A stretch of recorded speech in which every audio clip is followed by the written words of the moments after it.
Zdravo, sem Jernej iz Jernej Kitchen. Danes bomo pekli na žaru. Pripravljali bomo sočen T-bone steak, kot prilogo bomo pa zraven postregli pekoče kumare. Pa najbolje, da gremo kar v akcijo. Za pripravo bomo potrebovali naslednje sestavine. Najprej bomo pripravili prilogo. Kumaro narežemo na 2 cm velike kose. Damo v skledo in solimo, da kumare spustijo vodo.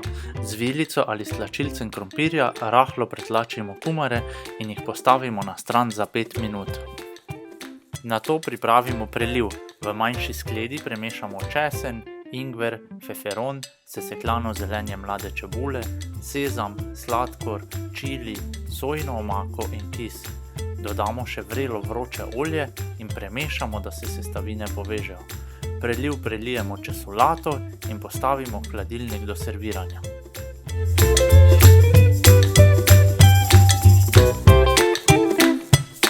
Meso damo iz hladilnika 30 minut pred pripravo in pečenjem. Osušimo s papirnato brisačko in damo na pekač ali krožnik. Radodarno ga solimo in popramo na obeh straneh. Pripravimo in segrejemo žar, meso postavimo na čisto rešetko na manj vroč del žara in ga pečemo 2 minuti na vsaki strani.